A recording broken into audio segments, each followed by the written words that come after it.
Good morning, guys, and welcome to the podcast from New Delhi, India. I have Kundan Kumar, and he is the people, perspective, and possibility guy, redefining human mindset that makes sense. And I'm really happy to have a spiritual and personal development coach on the show, and I'm really happy to have him discuss his experience and his work to the audience. So, Kundan, welcome. Thank you, Chris. Thanks for having me here. Yeah. Briefly introduce yourself and we'll dive into the work that you're doing. Okay, so in a very simple way, I'm a human being who is just trying to make more sense of their life, trying to understand and declutter the complexities. So here I am. I have changed a lot of jobs. I've been into corporate business and now trying to help out people. So yeah, that's all about me. Yeah. Excellent. And so we'll dive into the question. So when people when clients come to you, what is their pain, frustration, or what are they trying to achieve? I think the biggest thing, challenge what people face is they don't have an idea how to think. As in, I call it always like I teach people think how to think. Yeah, it's a very simple thing, and most of the time is that we don't know what we do every day. Yeah. So honestly speaking, we don't know how to breathe, we don't know how to sit, we don't know how to walk, we don't know. As in, we know, and we know to a point where it gets the work done. But when you want to really make sense of a lot of things, there are tiny simple steps. If you somebody would have taught you right, uh, the ripple effect would have been much larger. So I think I get onto the course correction mode for the first 3 months, and that's how I start like a baby. And I share this with my client, and they get to surprise the results that they get. Can you hear me, see me? Hello. Okay, I think we have lost Chris. So we'll wait for a couple of minutes for him to come back. Okay. Hopefully, he should be here any minute. And let me adjust my. I'm still in the show. I hope I am connected. It's taking time for Chris. Hello. Sorry. See here. And here he is. I shouldn't say people don't know how to think. It's just many a times we don't give so much of effort on thinking, analyzing our thought. So I just help them, to some little bit of course correction that Yeah. gets them the very clear results. Yeah. And Yeah. excellent. And what's interesting is you come from you come from India, which is a very spiritual place, and there's a lot of yogis and a lot of spirituality, Eastern philosophy. So what type of philosophies do you incorporate to help people achieve greatness in their careers and their finances and their business and their relationships? Right. So actually, I have my own. So I have a very good amalgamation of Indian spirituality as well as the global knowledge. So I try to bring all of them together. And there is this framework that I have developed. I call it a 4S framework. My first book is with the publishers now to get onto the market. And that talks about how the life and the human maturity evolves on 4 stages. The first one is survival, where whenever we start something new, we're always in the state of somehow survive there. Then Mhm. comes the superiority, where we want to show off, where we want to dominate, where we want to just take over somebody. Okay, that's a very human thing. And then comes the self attainment, where you suddenly get mature. You feel like, no, that's all quest is unnecessary. I just make sure that I want to lead a good life. And then suddenly your identity becomes important. And finally, the spirituality. So you're very right. I was so keen to get onto this podcast because you give me that platform to talk about. And so when I dig deeper, and since you talked about the spiritual side of it, I think all these four do not fall onto the overall life, but then the life has 6 different pillars, which I further divide into, which is like the physical, which your body. Even though suddenly the emotions have, or the mental well-being has taken a lot of space, but I think they coexist. As in, you cannot have a mental peace without a good body, and you cannot have a good body without a mental peace. So it's so I talk about these physical, the emotional, and then comes the professional, then comes the financial, then comes the relational and social. So there is a very beautiful dance between these 4S and the 6 pillars. where I create a map and I let people identify what area do you want to really want to work on. And that kind of makes things very clear for people. Yeah. Yeah, and once you design your life, once you focus on that one thing, you help people talk about the 2% rule and how small wins create big life transformations. Absolutely, yeah. So usually nowadays, if you see most of the influencers and the leaders are very charismatic who promise you result within a week. Uh, I really give a red flag to it because the life which you have spent like 30 years, 40 years. So if I get a client who's 30-year-old, I say you've really worked hard to spoil your life for 30 years. You need to spend at least 5% of it to course correct it, which comes out to be 1.5 year. So, and that 1.5 year journey starts with 2% change. Suddenly, I cannot ask you or give you a list of, do's and don'ts and ask you to follow. No, there is a certain structure and system what got you here. You got to understand your culture. You got to understand your family. You got to understand your resources. If you have less money, it doesn't mean you cannot win. If you have, lagging something on your energy, you just have to understand. And that's where the 2% rule comes is that I give a very marginal change, but it suddenly compounds over the months and years, and people see very dramatic and magical results. Yeah, interesting. I'm curious because you're in the East and the proportion of, here in the West, we have a all or nothing mindset. And, a lot of authors are talking about mastering the art of progress. And so, talk about how you incorporate Eastern philosophy in helping clients break free from the all or nothing mindset. So that's why on all over the social media, my name, which I am kind of promoting myself, is called Unbinary Kundan. And that's basically breaking this notion of zero or one, black and white, true and false, yes and no. Uh, that it's life doesn't work that way. Machines work that way. Okay, Yeah. machines have logical gates which tells you the answers, whether things going to work or not. In human life, it's very dynamic dance. The moment you start looking in yes and no, for sure the life will go on. The beauty of life is it doesn't matter how bad or good your philosophy is, you will survive, you will live. Now the quality of life depends on how well you understand it. Okay, Uh, so that's where I really give example to the people as an to understand that how exactly when there is a two choices between yes and no, how about starting with both or none?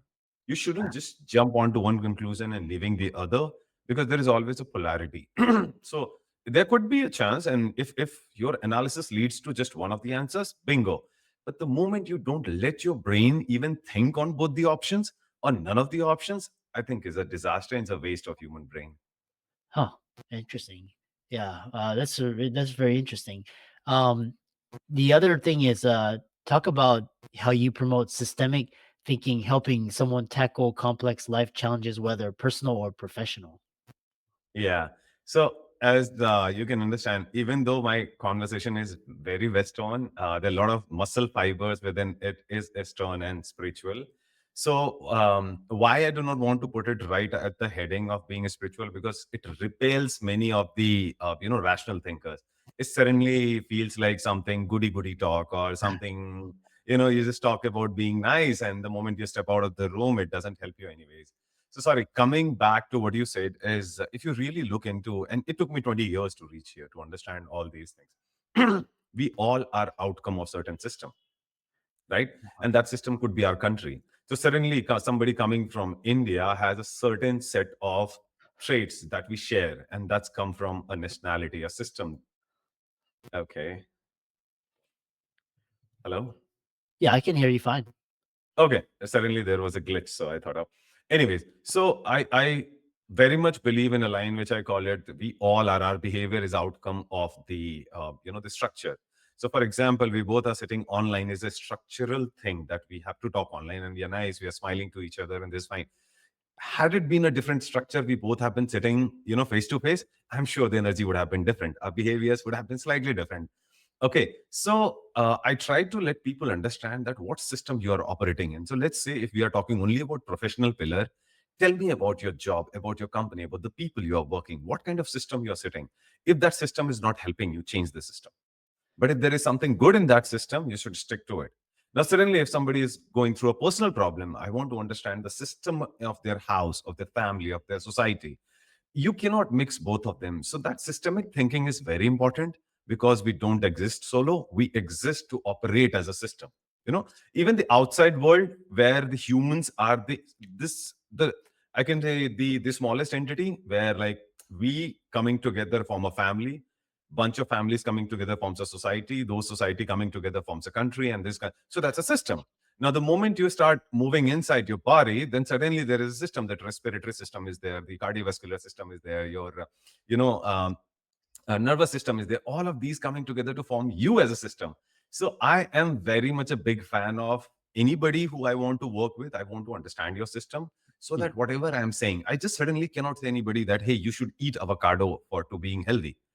If the family is all non-vegetarian, I have to find a way out what exactly works for you. So that's where I stick to the system and structure side of the thinking, and then having a solution around it. mm. And how do you address, because if someone is feeling stuck in life or feels aimless and meaningless, and especially, I mean, I'm from an Asian background, born here, and then my, in Asian culture, you're, it's ingrained in you to be either doctor, engineer, dentist, some professional. And so, what if that in, ingrained ideas and beliefs do not is not what you're innately wanting to do? And how do what do you do when clients come to you to try to find meaning and purpose when their parents are like, you're going to be a doctor, there's no other way, but they want to be an artist, or they want to be a musician, or they want to be a investor or entrepreneur? How do you address those things? That's a very interesting one. And I am also coming from a background from India. It's very much a part of Asia, and we Yeah. have the similar kind of mindset. Parents dominate our decisions, either a doctor or an engineer. And if you go abroad, it's a good thing in the society. So all those things happen. But here I am. I have Mm. challenged all those notions. My only point is, childhood is something that you cannot control. But what exactly are you doing as being an adult? Okay. Yeah. If whatever you are doing, if it is working for you, forget right and wrong, just do it. But if it is not working for you, then you got to make some changes. And there is nothing better than being an adult. So the only advantage of being an adult is the freedom that you get. Mm. And most of the people don't know how to use that freedom. Mhm. Okay. And most of the people live that dysfunctional adult. I would give you an example when you talked about it. Is that it would be a little disheartening to hear this out, but I think most of the people love to stick to that mindset of being stuck. It's their purpose. Okay. Uh, so I'll give you an example. If you look at the life, there is a certain standard operating procedure society has given it to you, that you have to get into school, you have to do 10 years of education, then you go to another 2 plus, and then 3 plus, right? And then you get graduated. And suddenly after graduation, you get a job. And after job, you get to get married, and then you have to have a child.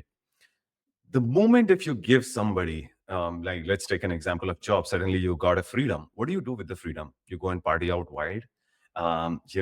You have your friends, night outs, a lot of dancing. Everything is fun, which you should celebrate. But if for some reason you did it for a long number of years, let's say for 10 years, but after 4 or 5 years, your friend starts getting married because they are following the society's standard operating procedures, and now you are getting left out, and you don't know what to do, because suddenly you are not fitting in the SOP, and you have not created something for yourself. And those are the people who feel stuck.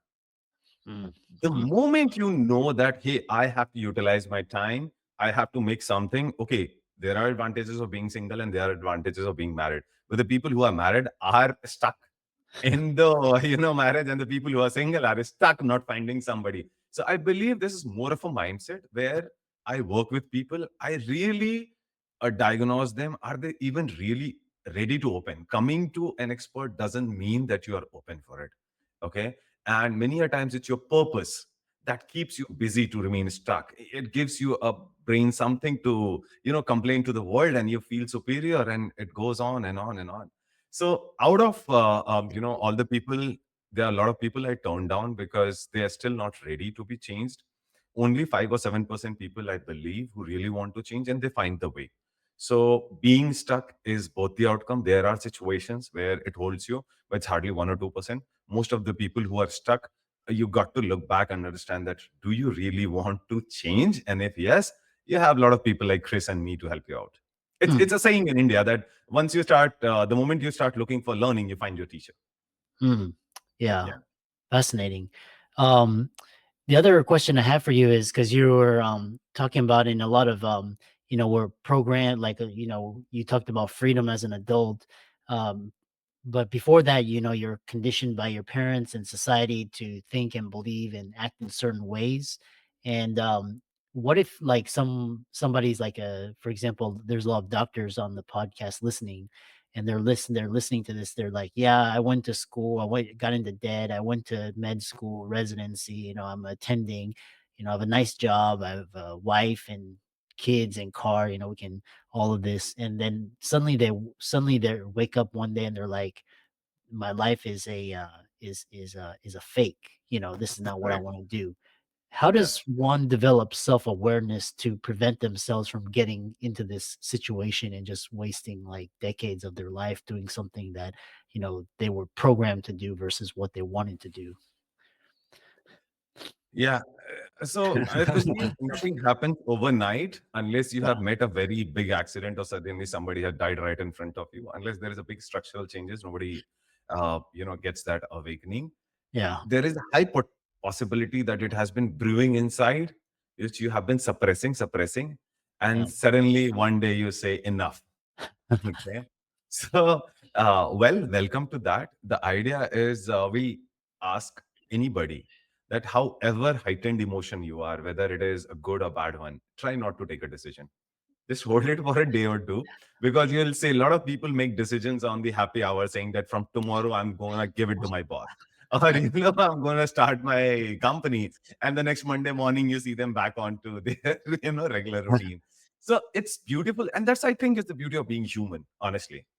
yeah, It's good to have those drama around. It's good to have those frustration, because suddenly you do the stress eating, suddenly you go out to booze, suddenly you just get frustrated and go out to do the star watching. I said stargazing. These are beautiful things. Enjoy it being a human. Okay. And then at the corner somewhere nurture it that, hey, there is a little tiny spark in me that I want to do something on my own. That doesn't mean that again it's a rational and a binary thinking that I have to discard this to get attain this. No, it's not like that. And yeah, the life is very beautiful. And in my coaching, I give two exercises to people. One is that suddenly you have 1 month to live. Okay, doctor has given you notice that you cannot live more than a month. Okay, what would you do? And I go to old age home. Um, uh, you there, Chris? I see you. Your screen is frozen. I hope the recording is going on. Um,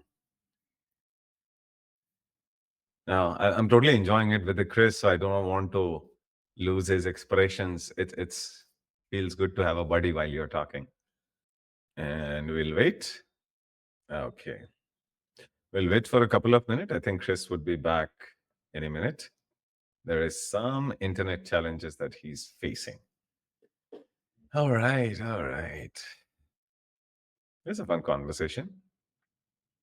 You're really asking good questions. Maybe a minute or two more. He should be anytime in here. Okay, let's wait for Chris. StreamYard. We should have him any minute. yeah, All right. So yeah, we were talking about the exercise that I give to people, and that if you have just 1 month to live, how exactly do you want to plan your life? And I do visit hospitals, I do visit to cancer patients, and what I have seen is that people are willing to pay lakhs of rupees or thousands of dollars even to survive one another day. See that same irritating family, same irritating people around you, just to live one another day. Trust me, the beauty of the life is that you got 24 hours, you got 7 days, you got 30 days a month, or maybe 365 days a year. You don't have to do every moment. I'm sorry, you don't have to do everything every moment, right? So if I have certain spark in me, you can plan for Saturdays and Sundays to work out. And trust me, if there is something, awakening is there, if there is any calling, even if you spend 2 hours a week, that kind of builds up quite good within a couple of years.